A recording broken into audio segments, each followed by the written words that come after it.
மே 4ஆம் தேதி காலை 8 மணிக்கு முதலில் தபால் வாக்குகள் எண்ணப்படும் என தமிழ்நாடு தலைமை தேர்தல் அதிகாரி அர்ச்சனா பட்நாயக் அறிவிப்பு.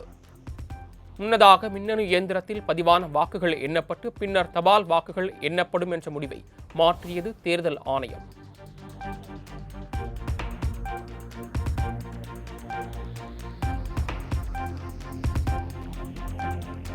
தேர்தல் பணியில் ஈடுபடுத்தப்பட்ட அலுவலர்களின் வாக்குகள் மே 4ஆம் தேதி காலை 8 மணி வரை பெறப்படும் என தேர்தல் ஆணையம் அறிவிப்பு. தேர்தல் பணியில் ஈடுபடுத்தப்பட்ட 3,60,000 அலுவலர்களில் இதுவரை 2,88,000 பேர் வாக்குப்பதிவு என தகவல்.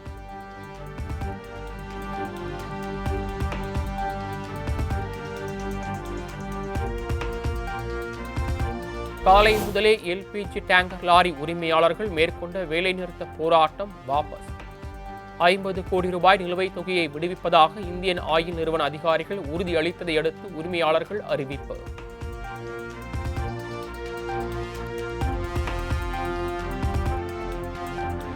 தருமபுரி மாவட்டம் பென்னாகரம் அருகே சட்டவிரோதமாக இயங்கி வந்த மதுக்கடையை சூறையாடிய பெண்கள்.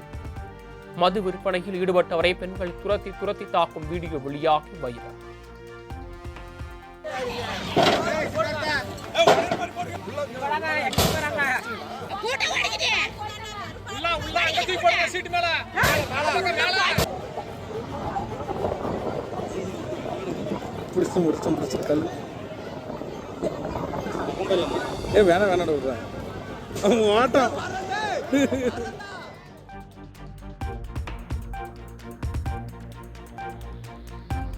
தமிழகம், புதுவை மற்றும் காரைக்கால் பகுதிகளில் வெப்பநிலை இயல்பை விட 2 முதல் 3 டிகிரி செல்சியஸ் அதிகமாக இருக்கக்கூடும். மே 1 வரை நிலவும் அதிக வெப்பநிலையால் அசௌகரியம் ஏற்படலாம் என வானிலை மையம் தகவல்.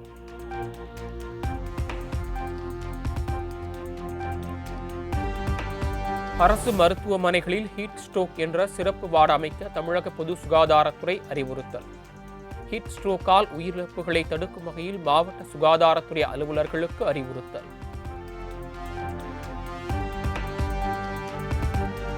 அனைத்து அரசு மருத்துவமனைகள், ஆரம்ப சுகாதார நிலையங்கள் மற்றும் மாநகராட்சி சுகாதார நிலையங்களில் ORS கரைசல் இலவசமாக வழங்க வேண்டும்.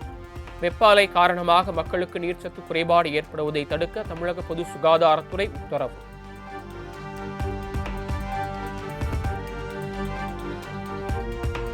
கொளுத்தும் கோடையில் சட்டை பையில் ஒரு வெங்காயத்தை வைத்துக் கொள்ளுங்கள். வெப்ப அலையால் உங்களுக்கு எதுவும் ஆகாது. மத்திய அமைச்சர் ஜோதிராதித்ய சிந்தியாவின் நூதன யோசனையால் திகைத்த மக்கள்.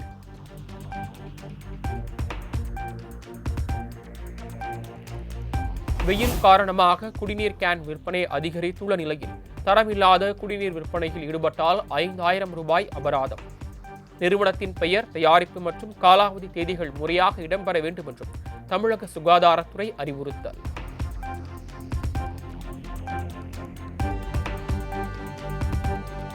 கோடை வெயிலின் தாக்கம் வாட்டி வதைத்து வரும் நிலையில் ஏப்ரல் 30ஆம் தேதி முதல் தமிழகத்தில் ஒரு சில இடங்களில் பலத்த காற்றுடன் மழைக்கு வாய்ப்பு.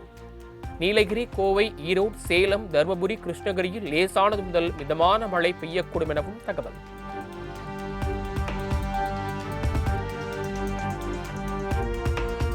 ராஜஸ்தான் மாநிலம் பார்மரில் 115 டிகிரி வெயில் கொளுத்தியது. வரும் நாட்களில் மேலும் வெப்பம் அதிகரிக்கக்கூடும் என வானிலை மையம் தகவல்.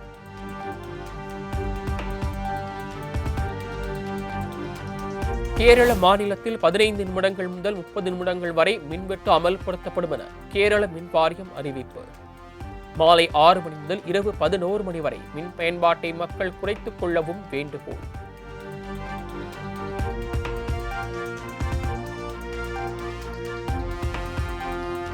உதகை மசினகுடி நீர்மின் நிலையம் அருகே ஏற்பட்ட காட்டுத் தீயால் பரபரப்பு. அரிய வகை மரம், செடி, கொடிகள் எரிந்து வரும் நிலையில் தீயை அணைக்கும் பணியில் தீயணைப்புத்துறை வீரர்கள் மும்முரம்.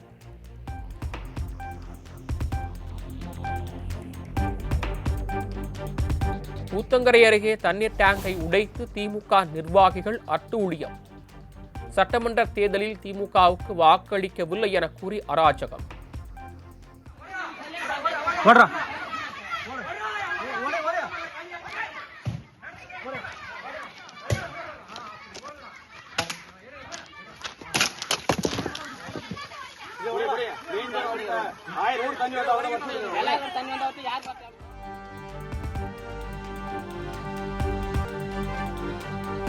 வேட்பு மனுக்களில் சொத்து விவரங்களை மறைத்ததாக கூறி அதிமுக முன்னாள் அமைச்சர்கள் ஜெயக்குமார், சி.வி. சண்முகம் ஆகியோருக்கு எதிராக தொடுக்கப்பட்ட வழக்கு. வருமான வரித்துறை விசாரணைக்கு உத்தரவிடக் கோரிய வழக்குகளை தள்ளுபடி செய்து சென்னை உயர்நீதிமன்றம் உத்தரவு. தவேக தலைவர் விஜயின் வேட்புமனுவில் குறிப்பிடப்பட்டுள்ள விவரங்களை ஆய்வு செய்ய கோரி தொடரப்பட்ட வழக்கு. வழக்கு விசாரணைக்கு ஏற்க முடியாது என சென்னை உயர்நீதிமன்றம் தள்ளுபடி.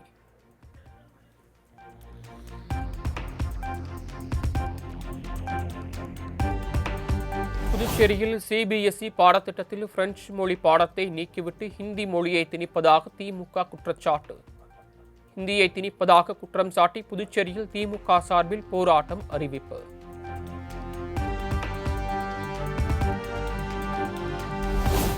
கொடைக்கானலில் நடைபயிற்சி முடிந்து திரும்பிய முதலமைச்சர் மு.க. ஸ்டாலினுக்கு பூங்கொத்து கொடுத்து வணக்கம் சொன்ன சிறுமி.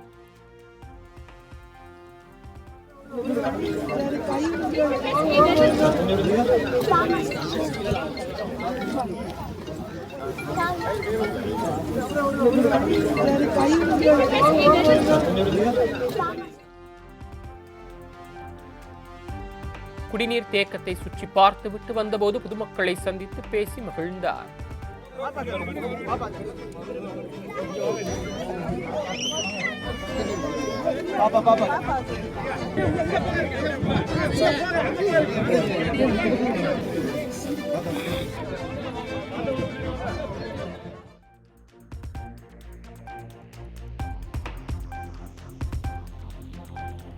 தவேகாவால்தான் வாக்கு சதவீதம் கூடியது என்பது அரண்டவன் கண்ணுக்கு இருண்டதெல்லாம் பேய் என்பது போல் உள்ளது என அமைச்சர் சேகர் பாபு விமர்சனம்.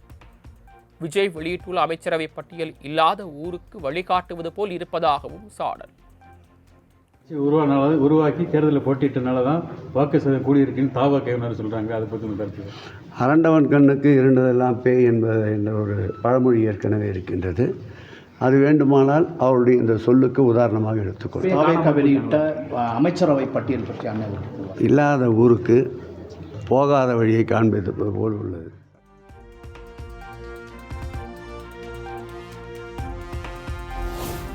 நாளை மறுநாள் டெல்லியில் நடைபெறவுள்ள காவிரி மேலாண்மை ஆணையத்தின் கூட்டத்தை ஒத்திவைக்குமாறு பாமக தலைவர் அன்புமணி கோரிக்கை.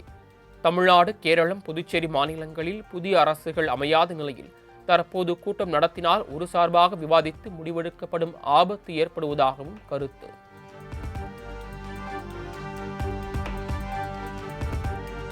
அமெரிக்கா ஈரான் போரால் வணிக ரீதியிலான சமையல் எரிவாயு சிலிண்டர் தட்டுப்பாடு ஏற்பட்டதன் எதிரொலி. பல உணவகங்கள் மூடப்பட்டுள்ள நிலையில் திறந்திருக்கும் கடைகளிலும் சிக்கன் ரைஸ் உள்ளிட்ட உணவு வகைகளின் விலை உயர்ந்துள்ளதால் வாடிக்கையாளர்கள் அதிருப்தி.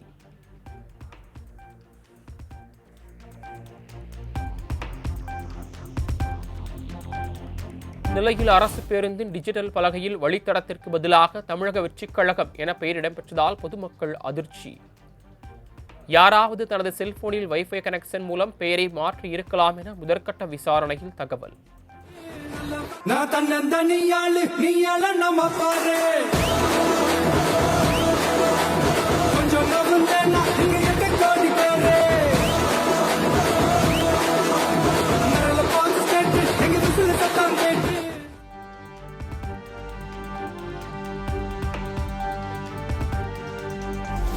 நாகப்பட்டினத்தில் இருந்து கடலுக்குள் மீன்பிடிக்கச் சென்ற மீனவர்கள் மீது தாக்குதல் நடத்திய கடற்கொள்ளையன் கைது. வேறொரு படகில் வந்து தாக்குதல் நடத்திய கடற்கொள்ளையனை பிடித்து போலீசிடம் ஒப்படைத்த மீனவர்கள்.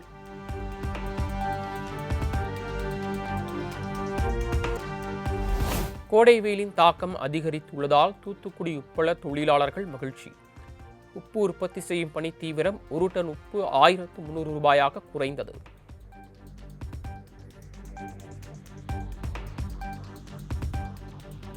தஞ்சை பெரிய கோயில் சித்திரை பெருவிழா தேரோட்டம் கோலாகலம். பக்தி முழக்கத்துடன் ஆயிரக்கணக்கான பக்தர்கள் தேரை வடம்பிடித்து இழுத்து தரிசனம்.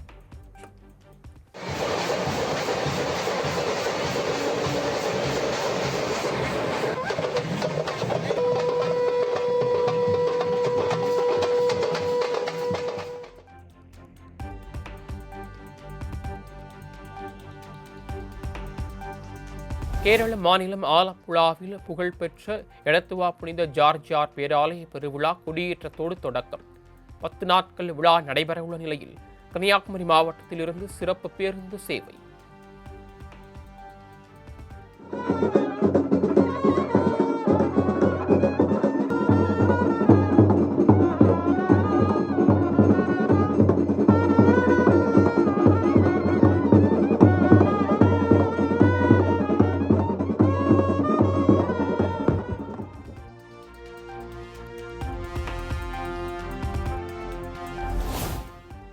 இரண்டு நாள் பயணமாக சிக்கிம் மாநிலம் சென்ற பிரதமர் மோடி வாகன பேரணி. சாலையின் இருபுறங்களிலும் திரண்ட மக்களுக்கு பிரதமருக்கு உற்சாக வரவேற்பு.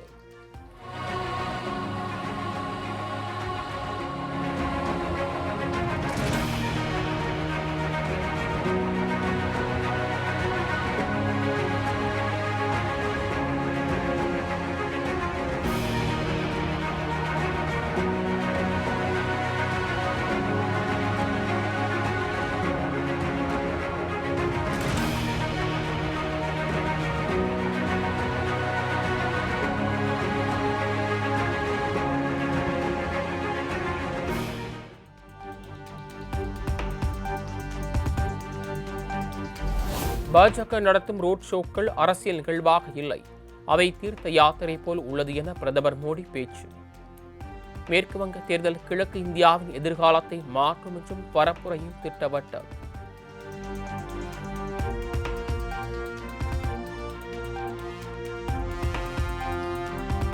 மேற்கு வங்கத்தில் முதலமைச்சர் மம்தா பானர்ஜி இறுதிக்கட்ட பரப்புரை.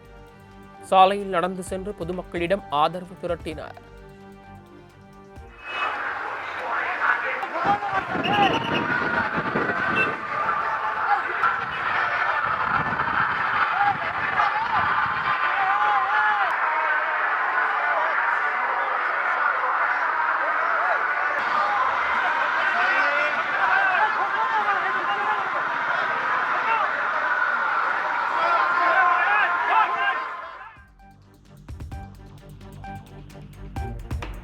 மேற்கு வங்க மாநிலம் கோபால்பூர் பகுதியில் காங்கிரஸ் கட்சியினர் பேரணி. கையில் கொடியுடன் இசைக்கு ஏற்றபடி நடமாடியபடி சென்ற தொண்டர்கள்.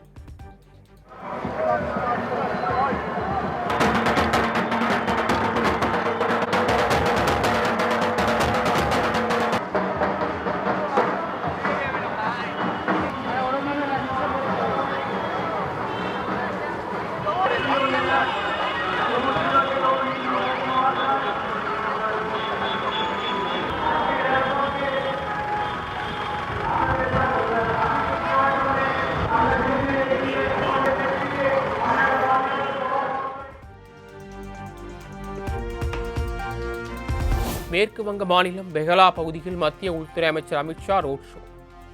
இந்திய கூட்டணி வேட்பாளர்களுக்கு ஆதரவாக இறுதிக்கட்ட வாக்கு சேகரிப்பு.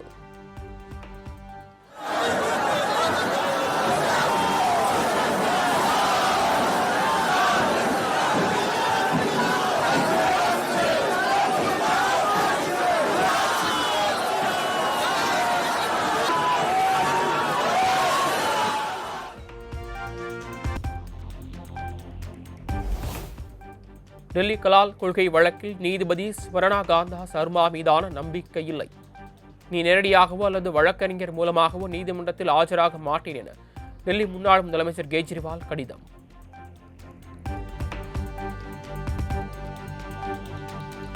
ஆம் ஆத்மி எம்பிக்கள் 7 பேர் பாஜகவில் இணைந்ததற்கு மாநிலங்களவையில் தலைவர் சிபி ராதாகிருஷ்ணன் ஒப்புதல். கட்சி மாறிய 7 பேரையும் பதவி நீக்கம் செய்ய வேண்டும் என ஆம் ஆத்மி கட்சி விடுத்த கோரிக்கை நிராகரிப்பு.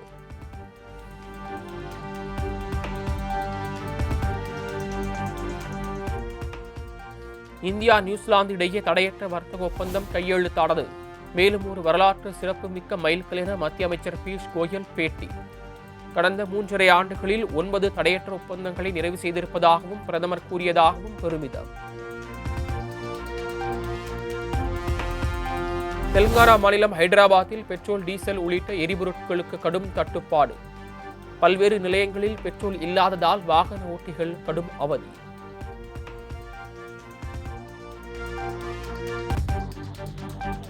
சீனாவின் கின்ஜோ பகுதியில் வெளுத்து வாங்கிய கனமழையால் வெள்ளத்தில் மிதக்கும் நகரம். 100க்கும் மேற்பட்ட கார்கள் தண்ணீரில் தத்தளிக்கும் நிலையில் லட்சக்கணக்கான மக்கள் பாதிப்பு.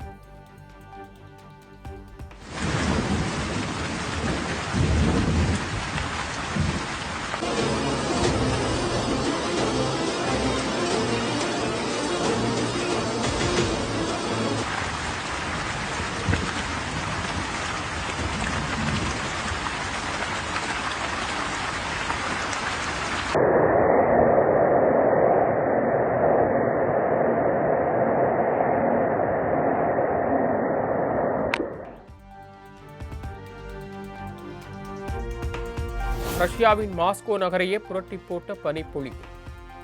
சுமார் 12 சென்டிமீட்டருக்கு மேல் பனிக்கட்டிகள் தேங்கி கார்களை மூடியதால் வாகன உரிமையாளர்கள் அவதி.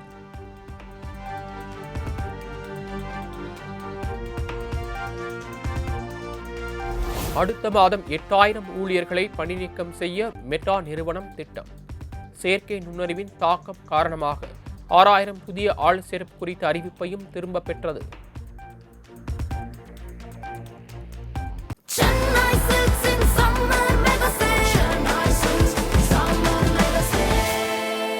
The Chennai Silks in Mega Summer Sale.